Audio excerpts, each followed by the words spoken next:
जय जय श्री महाकाल। आज मैं आप लोगों को एक चुटकुला सुनाती हूँ। बचपन में कई बार हमने ये सुना है, आप में से कई लोगों ने सुना होगा। एक बार एक बिजनेसमैन होता है और वो क्या करता है कि एक नदी के एक पार से दूसरे पार हमेशा सामान खरीदने और बेचने जाया करता था। तो एक बार जब वो जा रहा था तो उसकी जो नाव है उसमें छेद हो गया और नाव डूबने लगी।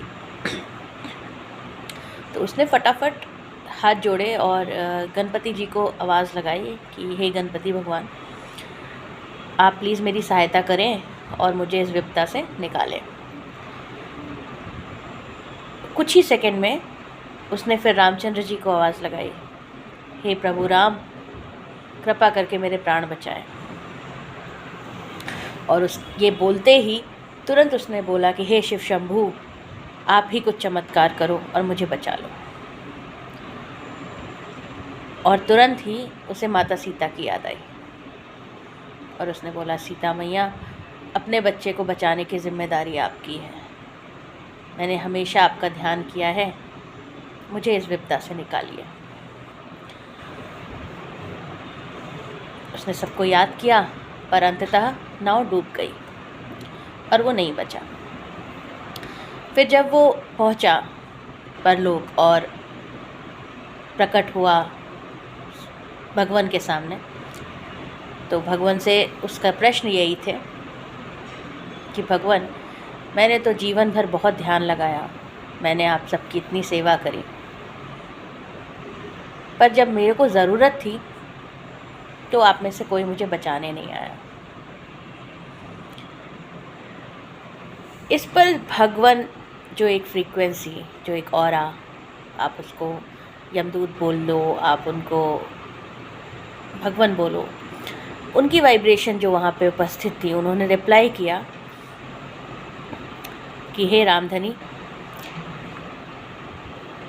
तुमने गणपति जी को बुलाया। जैसे ही मैंने मूषक को बोला कि हमें चलना है, तुरंत ही तुमने रामचंद्र जी को बोला। तो मैं अपना धनुष उठा ही रहा था, तब तक तुमने शिव को आवाज़ लगाई। शिव रूप धारण करके मैं आ रहा था, तुरंत ही तुमने माता सीता को बुलाया। माँ को पुकारा तो मैं साड़ी पहनने लगा, तब तक तुम्हारी नाव डूब गई। जो बहुत ही सोच समझ कर बनाया गया है। आजकल के समय में हम सभी उस रामधनी की तरह हो गए।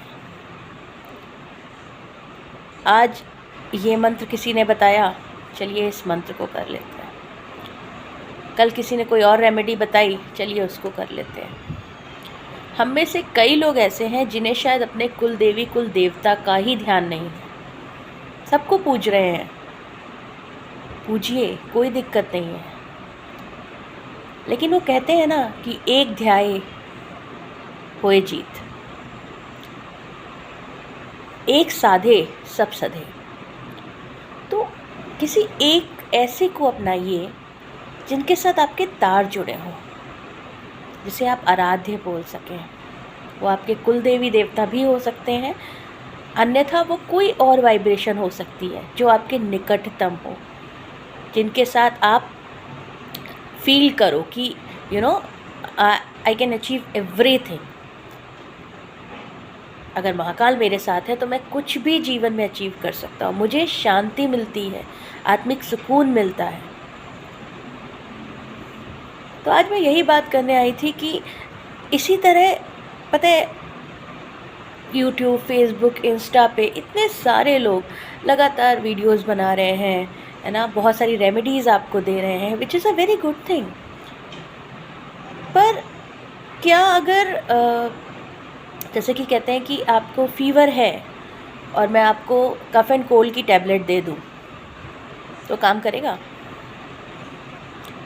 इसी तरह जो भी उपाय, जो भी रेमेडी आपको बताए जाते हैं, वो तभी कारगर हैं जब आपकी कुंडली, आपके स्टार्स और आपके कर्म इस सर्वोपरि सब सही डायरेक्शन में मैच करें। तो कोई भी रेमेडी या कुछ भी पूजन करिए, दीपक जलाइए, जोत जलाइए, आराध्य को ध्यान कीजिए, लेकिन कोई भी किसी भी तरह की रेमेडी अपनाने से पूर्व अपना चक्र ज़रूर देख लीजिए कि आपका कुंडली में करंट स्टेटस क्या है, किन प्लैनेट्स के लिए आपको सच में आवश्यकता है पूजन करने की। क्योंकि जिसको पूजन की आवश्यकता नहीं है और आप पूजन कर रहे हैं तो कोई हार्म नहीं है, लेकिन जिनको आवश्यकता है और आप पूजन नहीं कर रहे हैं तो जीवन में सुधार कैसे होगा। आगे बढ़ना है, फाइनेंसेस ठीक करने हैं, रिलेशनशिप्स ठीक करनी है, हैप्पीनेस चाहिए, सब चाहिए। उसके लिए प्रयास किसे करने पड़ेंगे। तो starting from this joke the only one conclusion is कि आप किसी एक को अपनाइए, उसको ध्याइए, और कोई भी रेमेडीज़ अपनाने से पहले प्लीज़ प्लीज़ प्लीज़ किसी भी अच्छे एस्ट्रोलॉजर से, अच्छे ज्ञानी से आप अपना चार्ट कंसल्ट ज़रूर करें, क्योंकि जब आप चार्ट कंसल्ट करोगे तब आपको काफ़ी हद तक समझ आएगा। और कई सारी रेमेडीज़ मैं आपको बताऊं, उसके लिए आपको कोई रेमेडीज़ नहीं करनी है, आपको अपनी दिनचर्या में परिवर्तन करना है। डिसिप्लिन ले आइए, मैनेजमेंट ले आइए जीवन में, राहु अपने आप ठीक होता चला जाएगा। सूर्य को जल दीजिए, सूर्य को ठीक करिए, बड़े घर के बड़ों से, माता पिता से अच्छे से वार्तालाप कीजिए, अच्छे से बात करिए, सूर्य चंद्र अपने आप ठीक होने लग जाएंगे। ये प्रयास करें और जीवन में आगे बढ़ते रहें।